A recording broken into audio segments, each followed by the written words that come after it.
Welcome to Manila Updates TV. Subscribe and press the bell icon for more updates.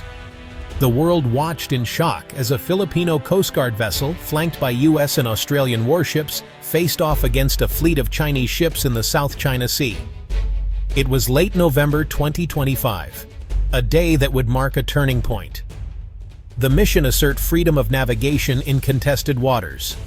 Suddenly, Chinese Coast Guard ships appeared, larger and more aggressive, moving to intercept. Radio warnings crackled, tempers flared. The Chinese vessels, part of a maritime militia, cut across the Filipino ship's path and unleashed powerful water cannons.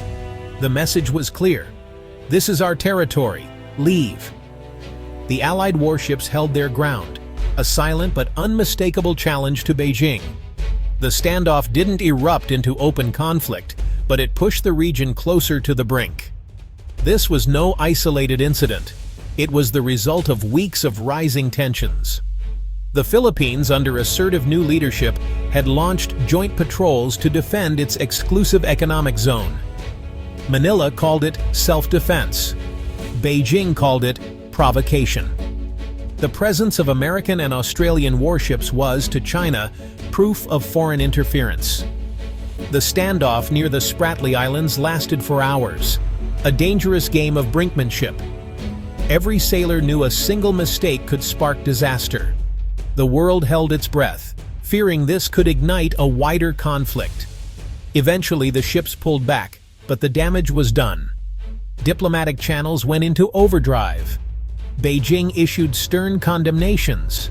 Manila stood firm. The November standoff became a symbol of a new, more dangerous phase in the South China Sea dispute. The footage replayed worldwide, a stark warning of how close the world had come to crisis.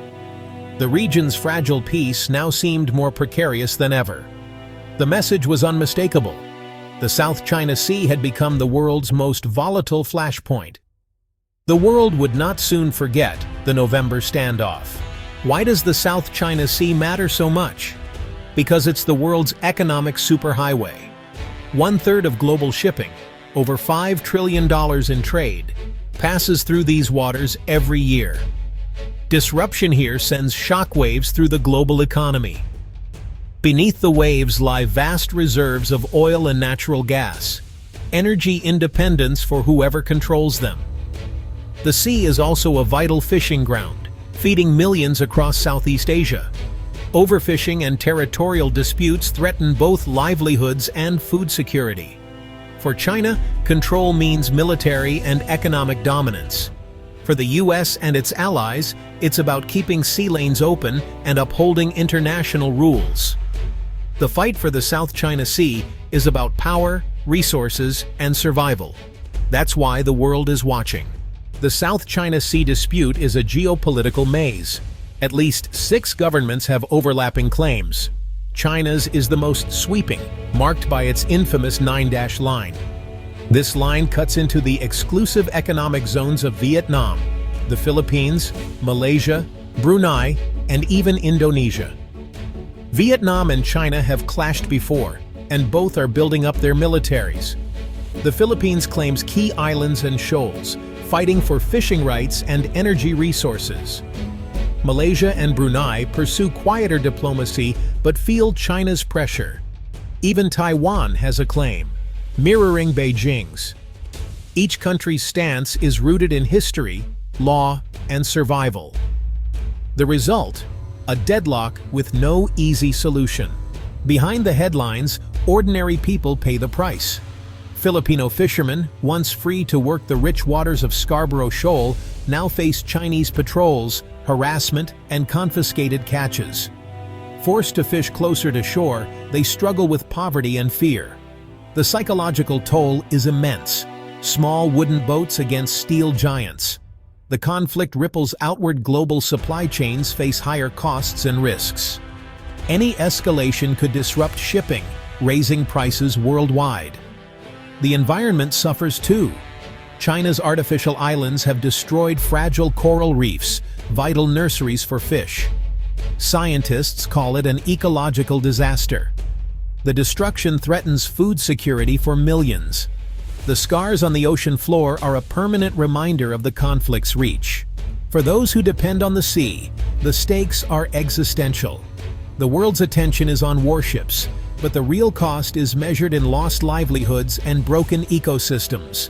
The human toll is mounting. November's standoff was no accident. It was Manila's answer to years of Chinese pressure. The Philippines launched joint patrols with the US, Australia, and Japan, signaling it would no longer back down. These weren't just exercises, they were public demonstrations of sovereignty. Allied warships formed a protective shield as Filipino vessels sailed to contested waters. China responded with fury, deploying Coast Guard and militia ships to shadow and harass the patrols. Water cannons, blocking maneuvers, and loud warnings followed. Beijing called it a violation of its sovereignty. Manila called it self-defense. The risk of escalation soared. The message, neither side would yield, and the stakes had never been higher. The Spratlys became the epicenter of a new, dangerous phase in the conflict. Today's crisis is rooted in years of confrontation. In 2012, China seized Scarborough Shoal after a tense standoff, blocking Filipino fishermen ever since. The loss was a national humiliation for the Philippines and hardened attitudes on both sides. At Second Thomas Shoal, Filipino Marines hold out on a grounded ship, defying Chinese attempts to cut them off. Chinese ships have used water cannons and ramming tactics to block resupply missions. These incidents are part of a long pattern: harassment of fishermen, interference with oil exploration, and shadowing of foreign vessels.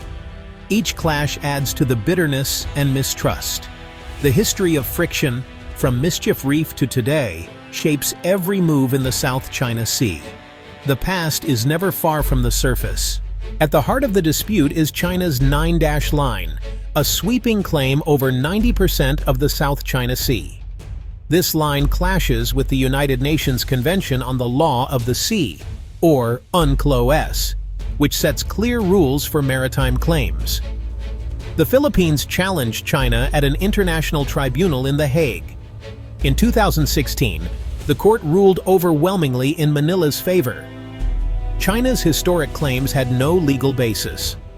China rejected the ruling and doubled down on its activities. The legal victory was hailed worldwide, but enforcement proved impossible. The 9-dash line remains a direct challenge to the rules-based order. The world faces a fundamental question: will international law prevail, or will might make right? The answer will shape the future of the region. The legal battle is far from over. The Philippines knows it can't face China alone. Its mutual defense treaty with the US is the cornerstone of its security. Recent years have seen renewed military cooperation and joint patrols.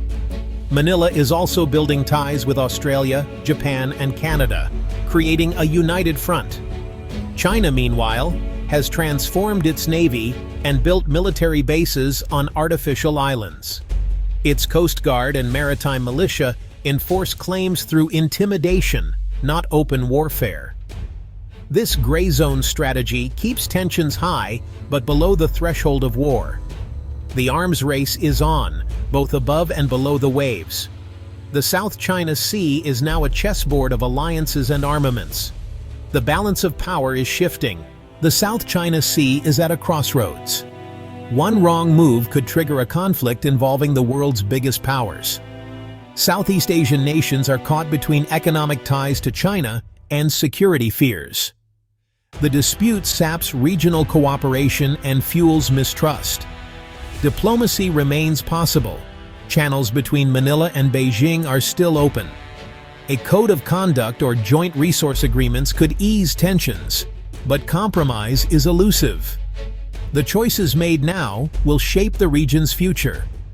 Will leaders choose dialogue and law, or nationalism and brinkmanship? The world is watching, hoping for restraint.